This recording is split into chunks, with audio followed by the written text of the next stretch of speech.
Just All right, welcome into the post-game drink presented by Boulevard Brewing Company. I am PowerMizzou.com publisher Gabe DeArmond.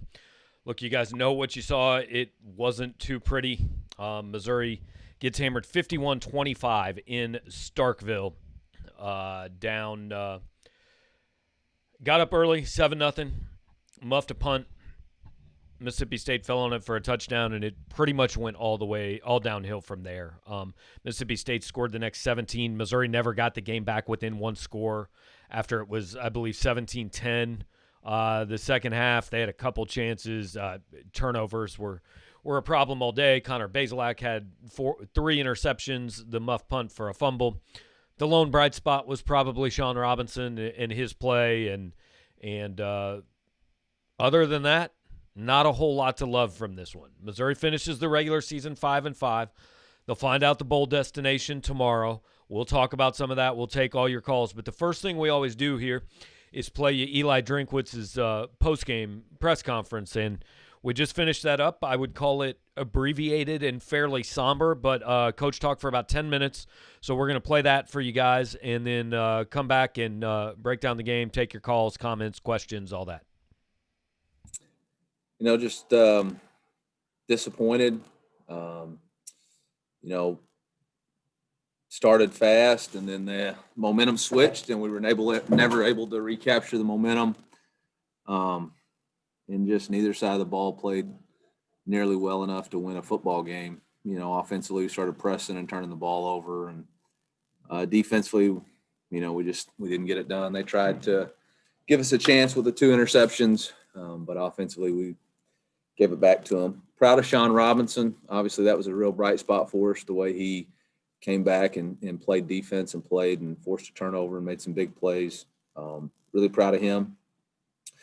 Told our team, 5-5, predicted to win 2. Obviously did not finish the way we wanted to. But we've earned ourselves respect and a chance to go to a bowl game.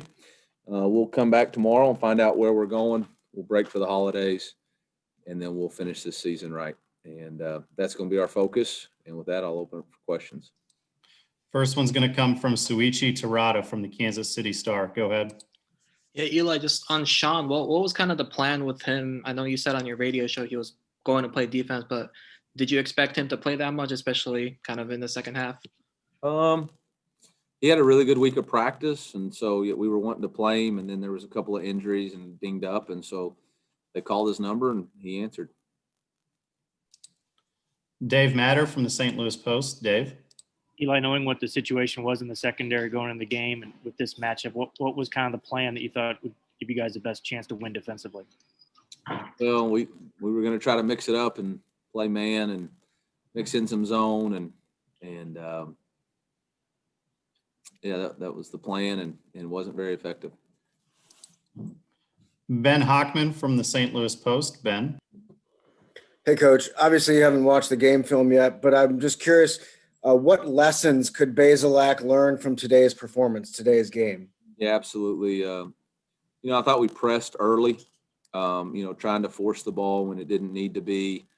And then, when we cut it to 16, we had a wheel route to Bannister. They were in cover 3, and the guy trailed with him. He got to come back to the check down there and was trying to force it to try to make a play. Same thing on that pick 6. He was trying to force a flag throw when he could have thrown the under. And, that's just growing pains. That's part of being in those situations. You can't get it all back at the time. And that's what he was trying to do, and we'll learn from it. Yeah, thank you. Mitchell Forty from Power Mizzou. Mitch. Eli, obviously Mississippi State hadn't run the ball super effectively this season until today. I guess, did they do anything you all didn't expect from that facet, or was it just execution errors on your all's part? They added one play, the same play that Arkansas ran, sprint draw. But other than that, it's kind of what we expected. Next one's going to come from Peter Baugh from The Athletic. Peter. Yeah, Eli, you mentioned the change in momentum early. Why do you think the team wasn't able to respond very well from the muff punt? I don't know. I don't know. That kind of happened to us last week too, when they scored right before half and the momentum shifted and we never really responded. I don't know if it's just, I don't know what it is, but something that we'll spend a lot of time trying to fix and work on, because we have to be able to respond to the ebbs and flows of football games, and we didn't do it tonight. Next one's going to come from Aaron Ladd. Aaron, go ahead. Coach, now that the regular season is over, could you help us kind of understand what went into, from a COVID perspective, just pulling this off? I mean, we had a coach test positive on Thursday. I mean, every test is a hold your breath and see what's going to happen, and you never know what kind of team you're going to have and who's going to get contact traced. And on these trips, you're wearing masks, and it's just a lot emotionally, and it's a lot mentally to always be worried about. And these young men and coaches are tired. You know, we really are. And I think you saw that tonight. They're just tired. It's just been hard. A lot of unknowns for 9 months. So extremely proud to get to this point. You know, be 5-5 in this situation. And, you know, excited that we're going to get one more chance to play, but, you know, disappointed with tonight's performance totally from my standpoint as the head coach. But I'm never disappointed in our team this season. I mean, they've shown me what courage is and what fight is, and I got to do better for them. Next one's going to come from Eric Blum from the Tribune. Eric. Hey, Eli, you kind of mentioned just a little bit of the fatigue for your team here. How do you balance that kind of going into bowl season with, you know, just a little bit of time off here, or do you have a specific plan kind of going forward for when you find out when the bowl game is? Well, we'll figure out when the bowl game is tomorrow, and then I'll do my best to, you know, get with our operations and our administration and come up with a plan that allows our guys to see their families for the holidays and then comes back and plays in a game. Next one's going to come from Bill Pollock from Missouri Net. Bill. Yeah, good evening, Eli. I know you've joked about this phrase before, but the last couple of games after your team was ranked, did they drink the Kool-Aid at all a little bit, or were there other issues with the last 2 weeks? Yeah, I don't think we drank any Kool-Aid. I think the fact is we're down to 52 players. The guy that was our starting quarterback for the first 2 games of the season is playing safety for us in the entire second half. I mean, we're doing every single thing we can to play the game. And, you know, when you get down to this kind of stuff, the execution's not where it needs to be in order to be successful. And that's what happened. And offensively, we pressed too much. So no, our guys aren't sitting around talking about how good they are. I mean, we're just not playing. We didn't play good football tonight, but anyway. Next one's going to come from Jack Sobel. Jack. Eli, back to Sean Robinson. I know it was, you know, just one game, but given the way he played tonight, do you have any inclination to kind of keep him at safety and use him that way as a contributor, at least as depth next year if he comes back? Yeah, I think that move's permanent, and he's excited about it. Next one's going to come from Andrew Kaufman. Andrew. Coach, just going off of what you just said, what kind of example do you think Sean Robinson has set for this team and maybe for just athletes across the country? Selfless, put your team first, always compete, do whatever you can for your teammates. I mean, he was the first one after pick 6 to come over there and tell Connor Basilick to keep his head up. Just incredibly proud of that young man. And in a day and age where other people would have just put their name in the portal or transferred or opted out, he stuck with us, and very proud of him. Dave Matter. Eli, there's some negative plays early on offense that just kind of put you behind the chains. Things that this defense did to you that just kind of were disruptive, did you feel like? Yeah, the first time, the second drive, they clapped, and the officials didn't call it. They simulated our cadence. It's happened to us 4 times this year, and it hasn't been called yet.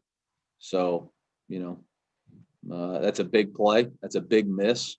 You know, that basically forced us to punt because it was 2nd and, 24. So, you know, I don't know. I don't know what to tell you on that. It's supposed to be against the rules. Andy Humphrey, go ahead. Yeah, Eli, obviously, younger guys like Ennis and JC forced into, more action down the stretch.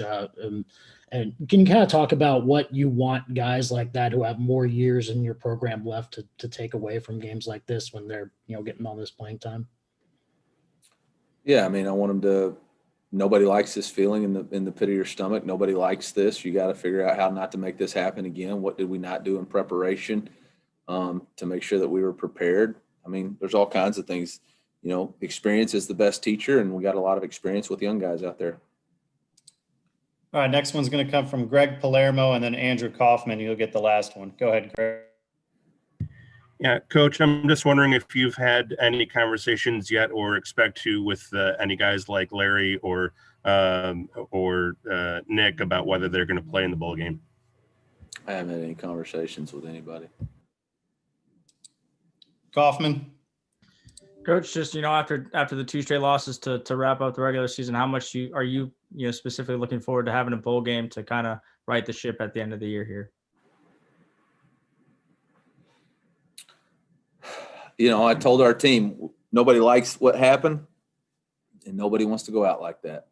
So we're gonna put our big boy pants on, face it, get some break for Christmas, and come back and fight like hell to fix it.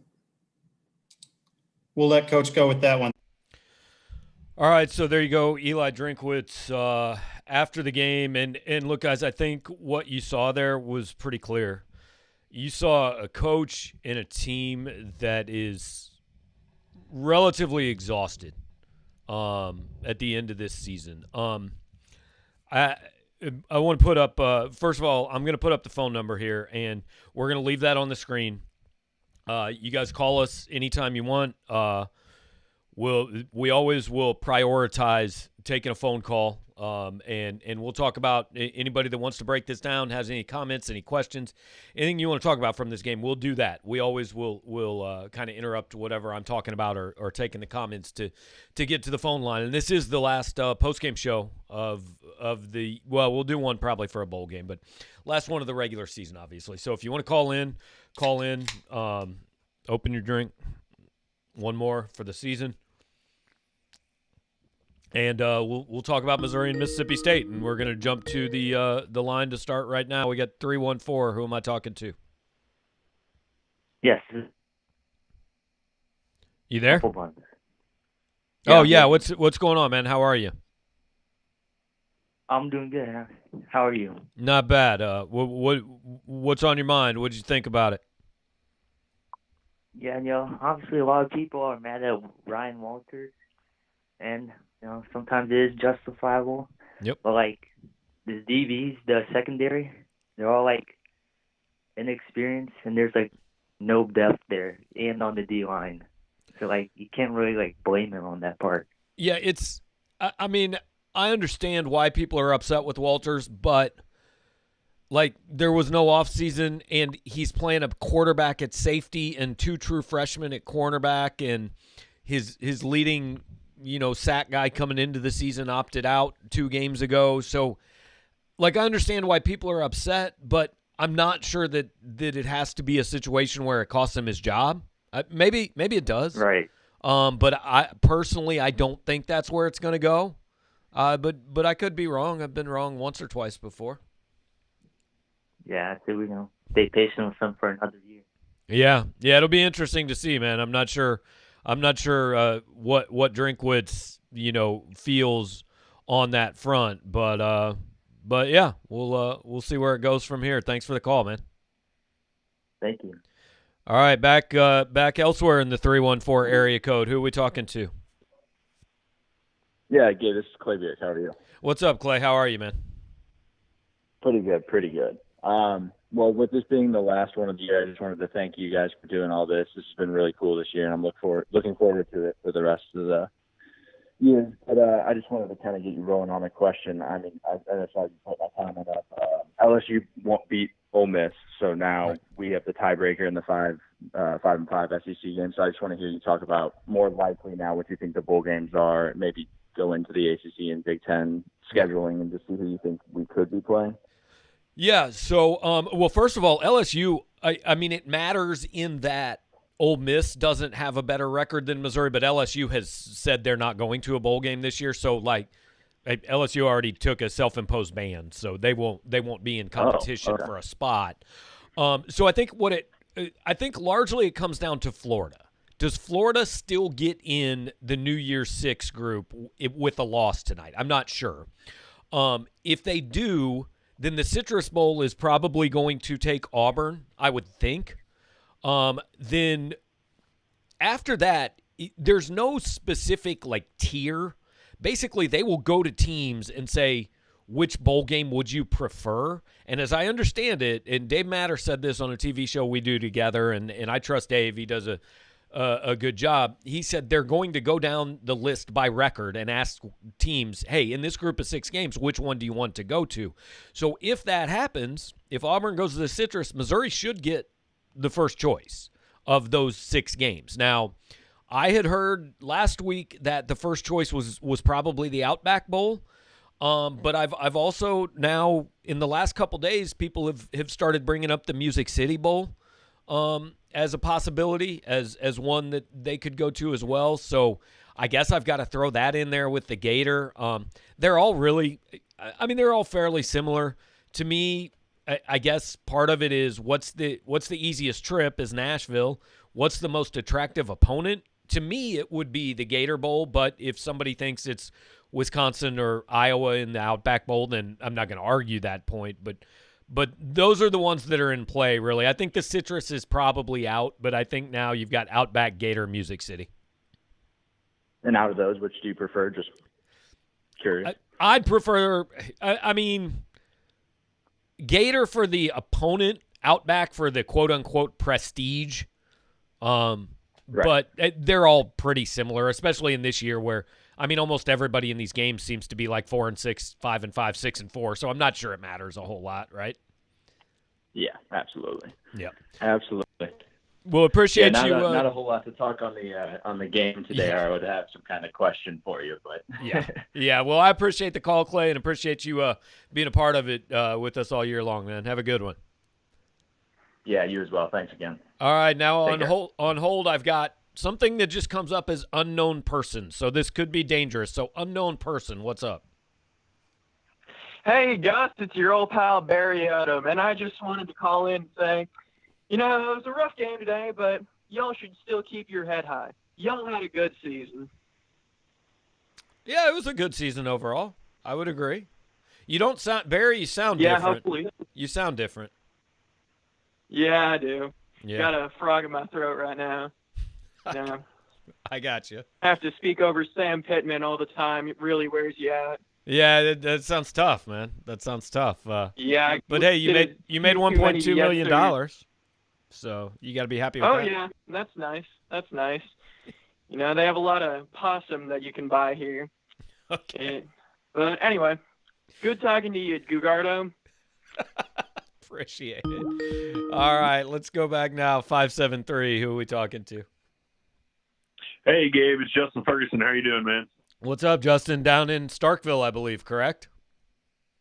Yeah, I live in Columbus, but it's only like 20 miles, 20 Okay. to 30 miles from Starkville, so it's right around there. Okay. But you went to the game today. Yeah, I was there. I sat about, I think it was about 50 rows up from where the Missouri bench was, and I mean everything was going fine, honestly, in the game until the muff punt, man. I mean, Once that happened, you could kind of tell on the sidelines. It just seemed like the energy was just gone, especially once they went up 14-7. The energy was just gone. Yeah. And just fell apart there. And Drinkwitz talked about that in the post-game video, said, I don't know why that happened, but it kind of happened last week too when Georgia went up 21-14 right before half. It was like everything just kind of fell apart and Missouri couldn't really get it back. And against Georgia, I got it a little bit. They were being outplayed. But against Mississippi State, one play that makes a 7-0 game 7-7 shouldn't have that big an impact, at least not as big an impact as it did. Yeah, and then, I mean, look, I understand why everybody wants Ryan Walters' head right now, in a sense. You look at the defense, the amount of points that this defense has given up this year, as far as points per game goes, it's higher than what we all want it to be. But when you looked at, today, especially after they lost Carly, when Abrams Drain got in there, it was just basically, hey man, you're going to cover this dude, and that's what you're doing. And there was just a lot of confusion on the back end once they had to start plugging in some of these guys that just hadn't really played. So as much as I want to hit Walters and say, hey man, this was terrible, there was a lot of bad things that happened today. Yeah. I think the Walters frustration is more a cumulative thing for the whole season and maybe even going back to last year a little bit than it is about today. Because today, honestly, like as bad as the defense might have been, it was the better side of the football for Missouri today. Exactly. The offense was absolutely dreadful today. Now, look, Missouri finished 74th in the country in scoring defense. Considering you might have the best linebacker in America and you've got 2 senior safeties that people think will play in the NFL, yeah, that's not good enough. And I'm not making an argument that Missouri's defense was good this year. I'm not sure it costs him his job is what I'm saying. Right. And just going back to talking about the best side of the ball, the offense, that first half, it seemed like every time we got the ball, we went backwards on first down. Whether it was, that first play of the game when Roundtree went backwards, and then the very next series, very first play, Connor Bazelak's looking to the sidelines, and Maedi snaps the football. And then, it just seemed like we were constantly, starting. The offense just was out of sync. And I think, honestly, Georgia has found how to play Missouri as far as a defense goes, because Mississippi State was not having nobody deep whatsoever and was just putting guys about 15 yards and was saying, hey, they were just daring Drink to go deep the entire time. And until we get somebody that can blow the top off of defense, you're going to see a lot more teams, stopping our offense. Well, and the interesting thing to me, and remember Jalen Knox was out today, but the interesting thing to me was the 2 deep balls I remember were to Barrett Bannister. Barrett does a lot of great things. I'm not sure he's the guy that you send on a go route down the middle of the field. Now, to his credit, he was 3 steps open and Bazelak overthrew him on the second drive of the game. If he hits that pass, maybe it looks different. And then the other one was down the sideline and he threw a pick. He just overthrew him and threw a pick. Yeah, the only other one that I can think of too was to Boo Smith. That's right. Which drew the PI because it was going to be a touchdown. Yeah. Right, but it's one of those things, and I put in the game chat that this was open all game long. Yeah. I just wish that it would, maybe Bazelak is just not as accurate with it, and Drink doesn't trust it as much. I don't know. Yeah. Or he's just wanting to try to limit the chances of turnovers. But oh my gosh, it was open, and I wish we'd see that more from Boo Smith, only because that kid is fast. You saw Mississippi State, the Wally kid. That kid was just open the entire game. So yeah, Boo Smith can fly, and I think it's probably a combination of his quarterback isn't super accurate on those throws. He may not trust his line to give him enough time to do it, and I'm not sure they have a guy they think can consistently get open down there. So it's definitely an offense with flaws, but they pieced enough together to get to 5-5 and win half of them and give themselves a shot at a winning season in a bowl game. So that's right. And that's, honestly, going into the year, that's better than what I think a lot of us thought. Thanks, man, for doing this. I appreciate it. I can speak on for a lot of people. We all enjoy this, and Merry Christmas to you, to Mitchell, and everybody else, and have a great New Year, man. Appreciate it, Justin. Thanks a lot. And Justin's been with us every single week, watching the show. Shoot, he was updating our pregame show from the stands in Starkville on who was warming up and what was happening. So very cool there, and appreciate Justin and everybody who's hung out with us all year. Definitely. And today, just because of circumstances, look, it's one of the lighter attended ones. I think it'll probably be one of the shorter ones. I get it. They got beat 51-25. The game's been over for 2 hours.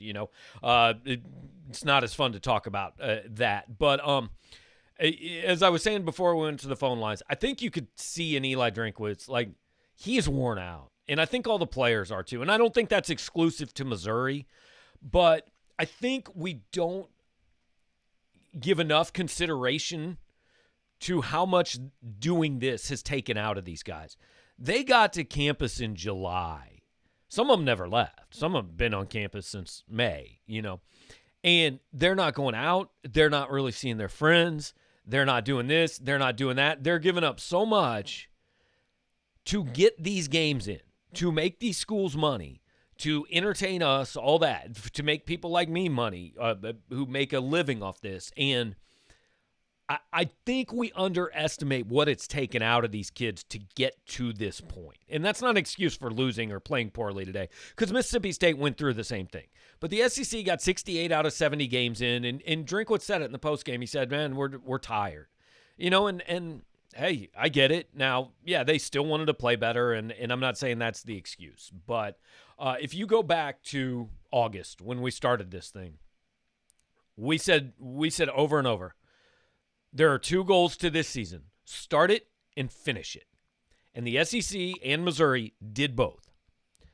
I understand people are disappointed today, but they not only started and finished it, they actually did so with a better record than I think any of us would have predicted. So all around, rousing success. It's just unfortunate the way the last 2 weeks went. We got the 229 area code. Who am I talking to? It is Aaron, Albany, Georgia. What's going on, Aaron? How you doing? Doing good. This was addressing the first call. I'm a fan of Walters, but, I must admit that I've been a little disappointed with the defense. I thought there was a blueprint in dealing with Mississippi State. Now, I don't know if it was fouled, but I think Rich was handed off a defensive staff. He really didn't – he wasn't able to put his handprint on the defense. But now he's got a – so I don't know if you had any thoughts on, maybe he wants to have more control or thoughts as far as tweaking or eating the system. Any thoughts about that? Yeah, I think Drinkwitz is an offensive guy. Like, I think part of the reason Ryan Walters was kept was he came in here and said, look, I'm an offensive guy. This defense was pretty good last year. The players like Walters. Let's just kind of keep this thing intact. Because he could have brought his own guy from App State, and he didn't do that. He could have brought somebody in from outside, and he didn't do that. So it is an interesting dynamic. Because there is that's a thing in coaching staffs, right? The new guys and the holdovers and your guy and not your guy. And I think that could be a reason Ryan Walters might look around. Not even getting fired. Just, hey, man, this guy didn't hire me. If things go bad, I'm going to be this. I mean, he hired him, but you know what I mean. He wasn't brought in from outside. So, hey, I might be the scapegoat if things go bad. So maybe it would be good for me and my family to get another job. And I'm not saying that's going to happen, but I do think it's something you have to at least consider. But I don't think Walters or anything was forced on Drinkwitz. It was his choice. That's his call to make. So I was saying some during the game. What I don't like is that this has turned into, and Eli Drinkwitz has done a great job, and I understand why fans like him and are thrilled with what he's done. That's all deserved. But I think it's become a little bit of, we're going to praise Drinkwitz for all the good things, but like the defense, like we don't blame him for that. That's all Walters. No, dude, he's the head coach. That's him too. That also falls on him if the defense was disappointing. So I don't know. I'm guessing. I don't think Walters loses his job for it, but that's also not a guarantee that Walters is going to be back next year, I think. Okay. But from Albany, Georgia. So Jamie Petway from my area. He's a linebacker. I don't know if you're that familiar with him. He's played a little special teams. Yep. A lot of injuries, but so any thoughts on how you think he could, in the two deep rotation next year or not? Yeah, I think he's got a chance. I mean, Nick Bolton's going to leave. I think Jamal Brooks might be done. Devin Nicholson's clearly going to start next year. He's played pretty well. They like him. Chad Bailey's had an opportunity and hadn't done a ton with it. But Petway is one of the guys that like you'll have to take a look at. Hey, can you step up and fill one of these spots? And I think he's probably more of like an inside linebacker, like Nicholson, like Bolton, like Bailey. But I wonder if he's not a guy that they could put a little weight on and move out to that kind of stand-up edge outside linebacker position if he's fast enough to do that. Because he looks like a heck of an athlete, but he did get hurt his first year, and we just haven't really seen him. But next spring and next fall will be big for him. All right, Aaron. All right. Well, appreciate the insight. Thank you. Appreciate the All right, call, have a good one. man. Thanks, Aaron. Aaron calling in from Georgia, and appreciate it's been fun kind of hearing from guys all over the country, and appreciate those who are calling for the first time or a lot who have called in kind of almost every week and talked to us after games. So, but as I was saying, if you go back to August, and Justin mentioned this a little bit, if you go back to August, the goal is to start, the second goal is to finish. The very, very, very distant third goal is your record. Like, where we were in August, the goal simply was to play games. And that got done. And I knew once we got into the season that we wouldn't be able to maintain kind of the level head of, hey, we're happy just to be playing. Because if they keep score, you want to win. And fans get competitive, and so do players and coaches and all that. But even so, nobody picked Missouri to go 500 this year. When Alabama and LSU got added to that schedule, nobody in the world picked Missouri to go 5-5. I'm not sure Eli Drinkwitz would have picked Missouri to go 5-5. So, you know what? It was a successful season. They've had 3 straight years landing a nationally ranked, or 3 straight weeks landing a national ranked recruit on Friday. They've spent 7 years as the 12th, 13th, or 14th place recruiting team in the SEC, and they've gotten to about 9th or 10th on the field. Well, now they're 8th in recruiting. So if he can do that for a couple more years, what you want to find out is, okay, we've been the 9th best team with the 13th best recruiting. So now that we've got the 8th best recruiting, can we be the 4th best team? And that's what I wrote last week. The excitement for this program wasn't dampened after the Georgia game because the excitement for this program wasn't really what was happening on the field. I mean, they've done a nice job patching it together and doing the best they can with what's on hand and in a weird year. And, I mean, they played with 54 guys today, and Mississippi State played with 53 and all that. And this season, honestly, almost doesn't even count as far as wins and losses. But they've done a nice job in that regard. But the excitement about this program is the energy on the recruiting trail, the feedback, the interest they've gotten in that regard. And, again, what really stuck out to me post-game, Eli Drinkwitz is not a guy I've ever seen worn out. Dude's always got energy. He's always got a wisecrack. He's always got something. Even last week after the Georgia game, he wasn't down. That dude was beat today. He was exhausted. And I think everything kind of caught up a little bit. Which, again, certainly is understandable. Not an excuse. Mississippi State dealt with the same stuff. You know, maybe even more. They were 2-7. Played a game one time with 49 dudes. So, not an excuse, just maybe a reason a little bit. So, I'm going to start rolling through some of your guys' comments here. Let's look forward to next year, especially with the incoming freshman class. Yeah, and next year's interesting. And I've said this, and it's not very popular. Next year could be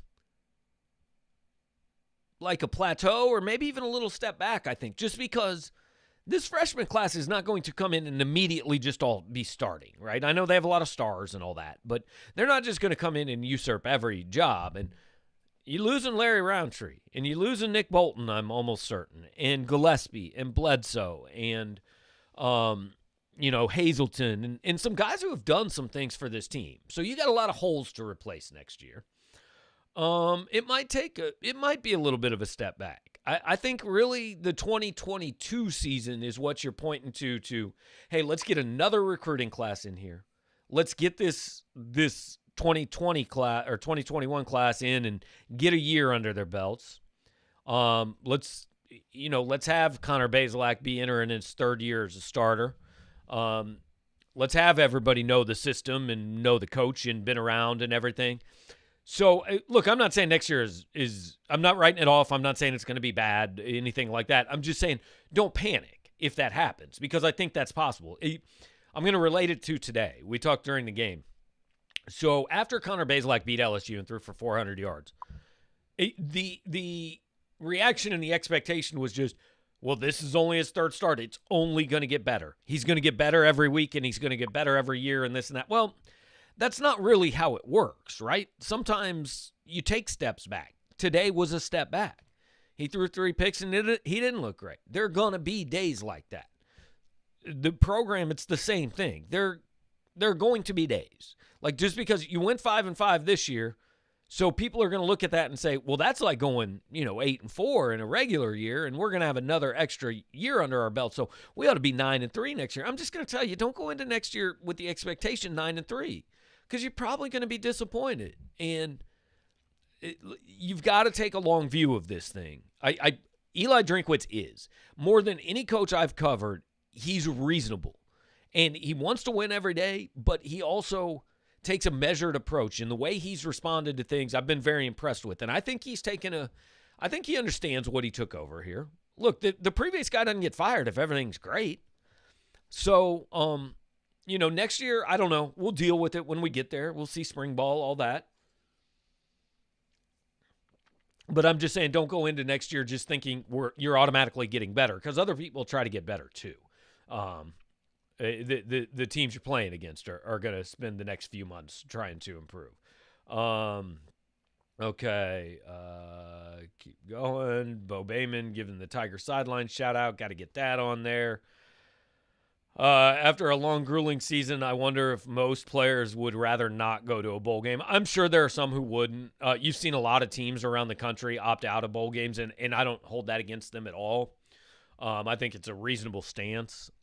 Missouri is opting to play. I don't think anybody in the SEC has opted not to. I'm not going to say that's a directive from the league, but I'm not going to say it's not a directive from the league. But yeah, because think about it, and I did appreciate that Drinkwitz said he was going to find a plan to let the kids go home and see their families for Christmas, because that's important. Like, these kids have given this up for 6 months. You can't make them stay here for Christmas just so they can go play the Music City Bowl and make your school another $6 million or whatever it is. That's not the right thing to do. So I appreciate that he's letting them go home for Christmas. They're human beings, and they're 21-year-old human beings largely.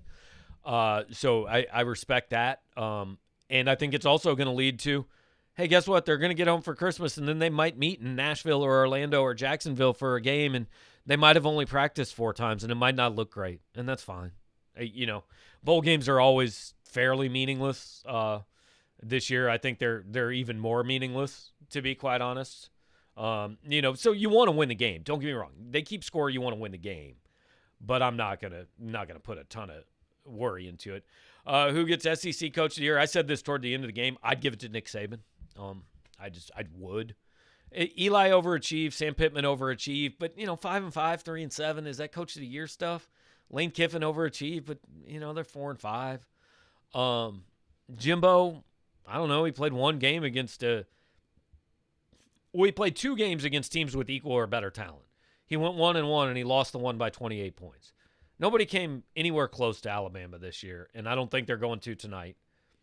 I'd give it to Saban. Just because, he has the best talent, but he also got that talent to play its best football. And Jalen Waddle was, best player in the country maybe, and he was lost for the year halfway through, and they recovered. Chuck said they're a tired bunch. Honestly, don't find fault. We're all kind of tired. I'll tap the Tank 7 for better days. Agreed, Chuck. Like, man, it's been a long year. Like, I was telling my wife earlier this week, this is the fewest football games that they've ever played in a season I've covered, and it seems like it's lasted absolutely forever.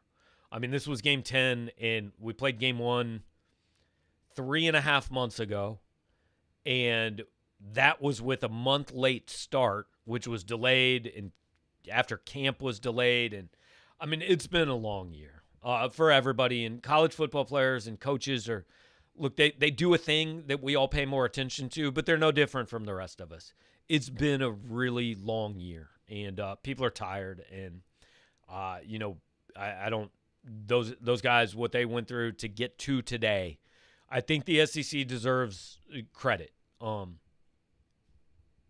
I understand there are people who still don't think they should play and won't give them credit for that reason, but I'm going to venture a guess that those people are not watching this show. I think to get to this point, the SEC and all 14 of its teams deserve a lot of credit, and mostly the players. Like, sure, Greg Sankey and some of the ADs and all that, fine, the coaches, but mostly the players, because those are the ones who got them here. The game doesn't happen without them, so they deserve the credit for that. And we're going back to the phone lines in the 573 area code. Who am I talking to? Hey, this is Michael. What's up, Michael? How you doing? Good. How are you? I'm hanging in, man. What's going on? Hey, I was just trying to see how many players can Mizzou get on the transfer portal with being so low on scholarship numbers. Just wanted to see what the number would be for Mizzou to get. Well, the class overall, we are estimating, we'll call it an educated guess, they can take 28 guys. They've already signed 21. So they've got 7 spots left. You've got Shamar Pearl and BJ Harris who are committed but not announced as having signed earlier this week. So the class has somewhere between 5 and 7 spots left. I don't know that they'll use the transfer portal for all of those, but I think they will use it for some. And one last question. How many weeks has Mizzou gave up 35 or more points?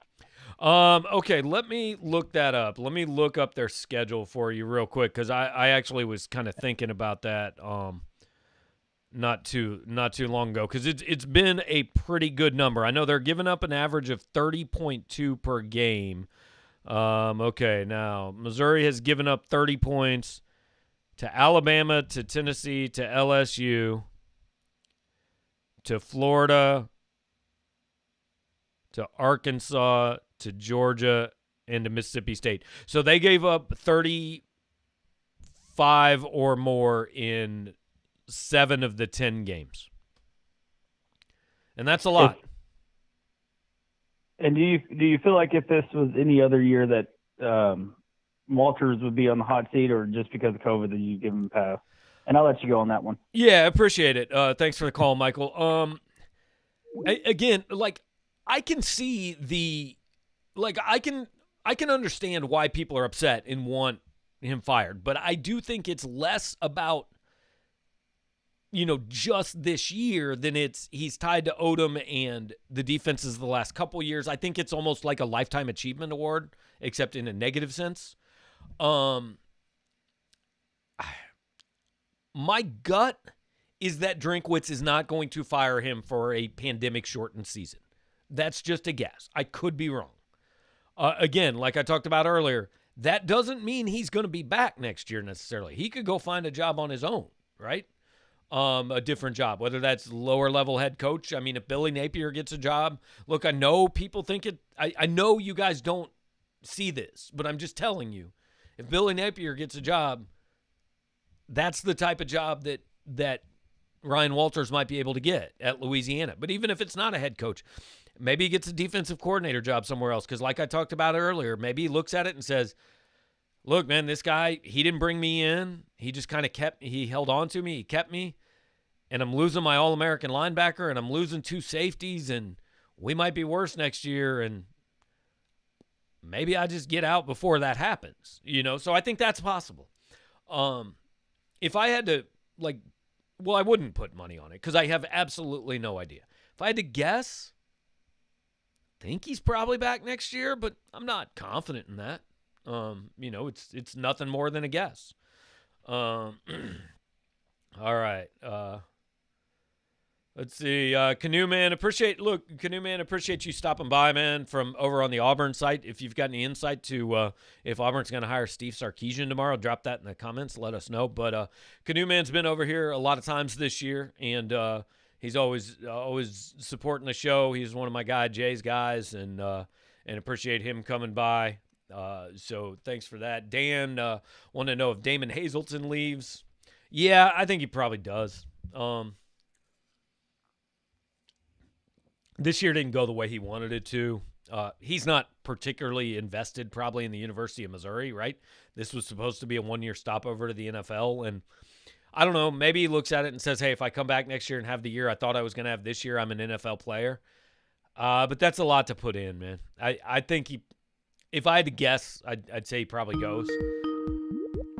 All right, we're going to the 660 area code. Who am I talking to?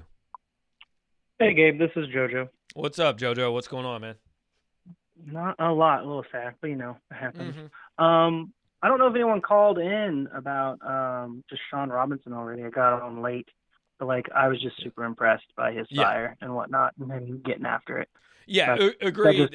That was impressive. I mean, and he wasn't just like a guy. He wasn't like taking up space out there.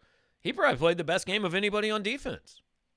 Oh no, yeah. I mean that pick was insane, and it got me thinking. Well, he's technically has 2 years. Stick around and be a hard hitting safety coming downhill. Yeah, and Drinkwitz said after the game, it's a permanent move. He's going to safety, and he's excited about it. That's awesome. So I'm really excited to see what he turns into. I mean, and he deserves in a year where and in a sport where a lot of kids are transferring and leaving and look, I'm not talking bad about those kids. Everybody gets to make their own choice, but in a sport where that happens a lot, he lost the most high profile job on a team that you can have a game and a half in, and stuck around to come back and play safety in game 10 and make plays. I mean, it is a pretty cool story, and look, when you listen to those players and those coaches talk about him. It's not an act. They respect the hell out of what he's done this year. Yeah. Super impressed. But yeah, I'll let you go. Thank you. All right, JoJo. Appreciate it, man. Thanks. And yeah, look, this was a bad day. There wasn't a lot to like. And I'm not big on let's take this silver lining out of a bad game and make it the bigger story. Because the bigger story is that Missouri got run off the field by a fairly mediocre football team. But Sean Robinson deserves credit for what he did today and really being the culmination of his year. It would have been very easy for him to walk from this, and I wouldn't have blamed him if he did. But he stuck it out, and it's a cool story. It's one that, hey, if he comes back next year, hopefully we can write about it, and maybe we'll even get to talk to him in person. Breakfast King really worried about the lines next year. It's a fair concern. I can't really go too far forward into next year because I just can't make myself do it yet, but it's a concern. Going 206 area code. Who are we talking to? Hey, there's Freeway up in Seattle. What's going on, man? How are you? Pretty good. I just kind of want to discuss how the SEC is giving first choice to the teams with the best records for bowl games. Yeah. I think in a normal year, you obviously want to choose the best bowl game possible. But in a year like this, do you think it's possible that Drink tries to kind of go for the best matchup possible? I mean, with this defense, it's hard to kind of imagine us going up against Miami or North Carolina. I'm not sure he'll look at the matchup so much as I think he might go a little bit with travel and what makes sense for his players and their families and things like that. I think that's a possibility. He might look, I mean, you can't really know what the matchup is, but obviously, hey, if you go to the Outback, you're playing a Big Ten team. Now, I don't know if I want to get in a rock fight with Northwestern after what I saw today and get beat 6-3 either. But I think really I know it's really hard for fans to accept, but I truly just don't think the result of this game matters that much. It's just, hey, if your team wants to play it and you decided you want to play it, cool. But this year is so weird. Just, I don't know, man. It's almost like hey, way to go, guys. We're going to take you on a 3-day trip to Florida or to Tennessee or wherever for getting us here. And I know they'll try to win, and I know fans will want to win, but I just think the result of a bowl game is probably even less impactful this year than it is most years.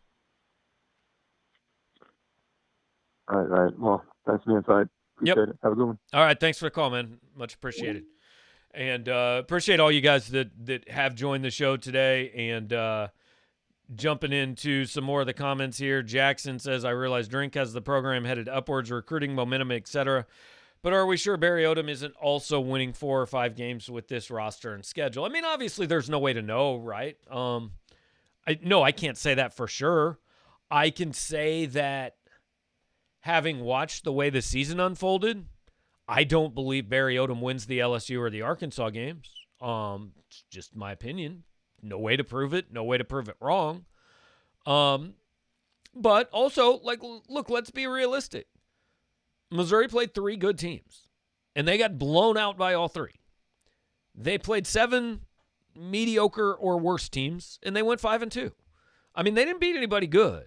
The combined record of the teams they beat was like, I mean, I can add it up real quick, actually. I'm going to add it up. So the combined record of the teams Missouri beat was 4-6 plus 2-17, so 6-23. LSU got to 5-5, so LSU was the best win. So 11-28, 14-35 was the final record of the teams Missouri beat this year. So, like, look, they didn't beat anybody any good, and that's okay. You don't apologize for it. It's your schedule. The teams that beat Missouri, their combined record was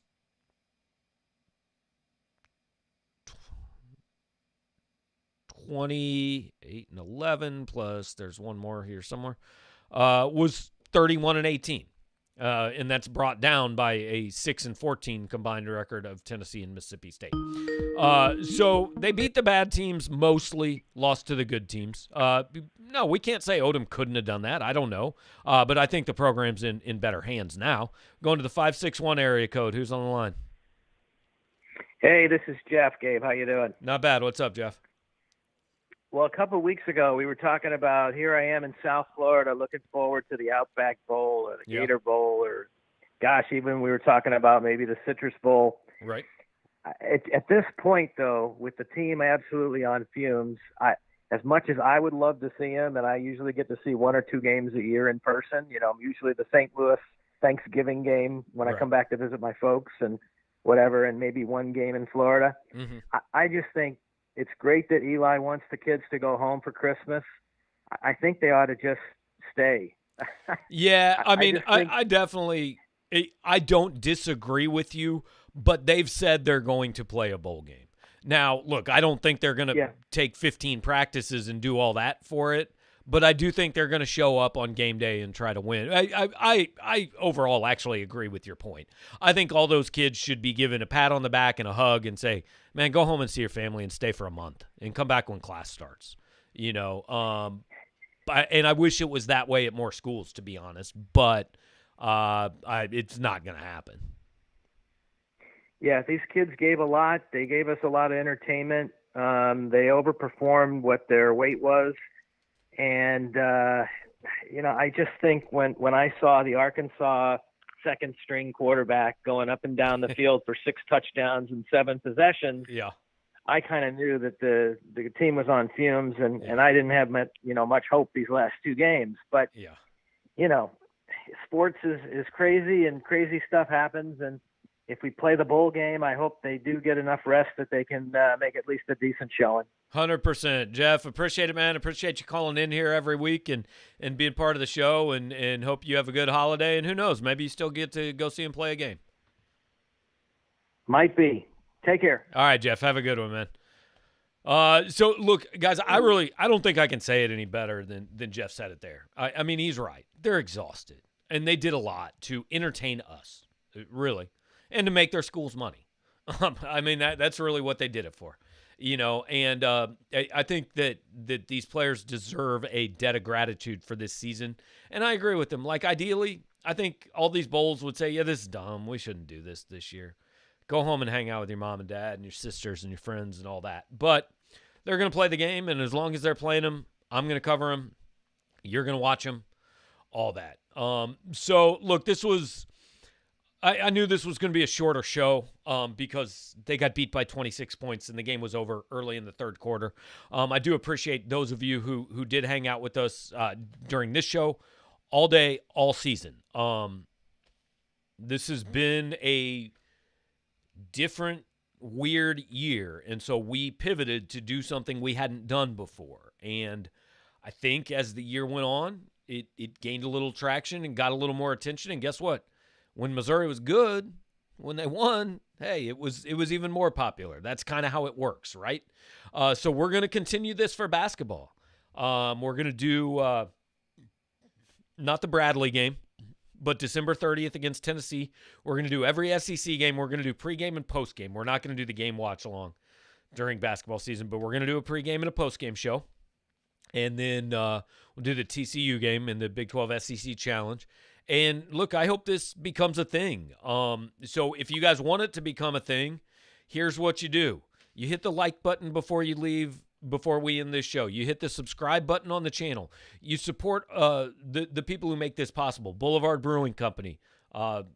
Pick something up from there. Colin Gentry Law Group. Again, I really hope that's a sponsor you don't need, but if you do need something, I hope they're the people you call. Our pregame show has been sponsored by Burger Smokehouse. You can go online, you can go to all the stores and get that. And we have a ton of sponsors on the site that make all this stuff possible, right? Like the equipment, the technology to do this stuff wasn't free. So those are the people who made this possible. Those and you guys for hanging out with us all year. So it's been really fun. I've enjoyed a different way to kind of connect with you guys and do this season. And I want to let you all know, if I think most of you are probably subscribers to PowerMizzou.com. I'm going to have a column on Christmas Day that's kind of about this year and about how this year has changed me and this business and all that. And this experience has been something that's gotten me excited about work again. So appreciate you guys hanging out really and truly. And again, I understood today's show was probably going to be a little shorter because of the way the game went. But thank you guys so much. A lot of you have been here since, 12:30 or whenever we went on the air. So we've hung out for about 7 hours, and we do that every Saturday. And they're going to announce a bowl game, and we'll do it again for the bowl game. So we will talk to you guys, I'm guessing January 1st or January 2nd. But make sure to check everything out on Power Mizzou. Mitchell Fordy's writing. I'm going to go right after this, so we'll talk to you later.